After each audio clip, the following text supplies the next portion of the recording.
Il suffit parfois d'un tube pour accéder à la postérité.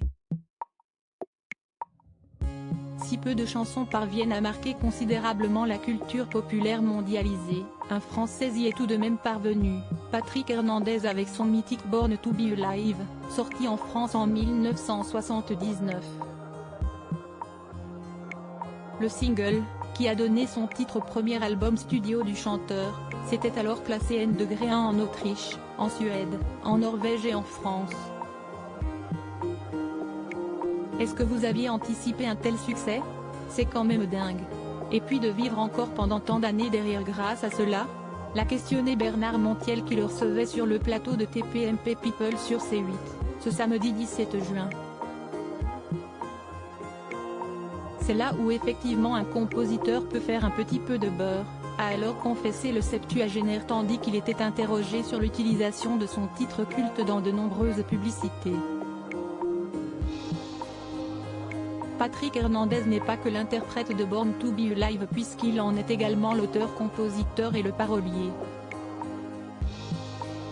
Sur les droits voisins, notamment sur les publicités, on est très bien payé.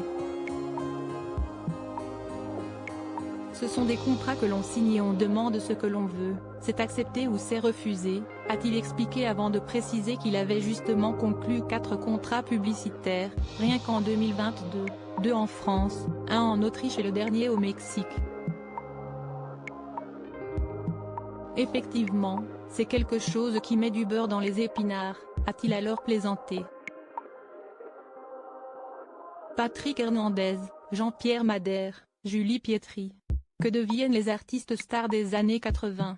Born to Be Alive, un standard de la musique selon Patrick Hernandez. Si Patrick Hernandez a confié ne pas avoir imaginé que son titre remporterait un tel succès, il se réjouit tout particulièrement de sa longévité.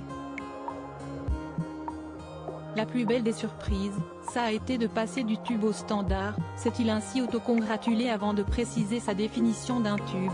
Pour moi, un tube, c'est quelque chose qui est éphémère, qui est fragile et qui peut disparaître du jour au lendemain. Et de conclure, non sans fierté, j'ai fait un standard qui existe aujourd'hui aussi bien qu'il existait il y a 43 ans. Article écrit en collaboration avec 6 médias. Crédit photo, capture d'écran C8.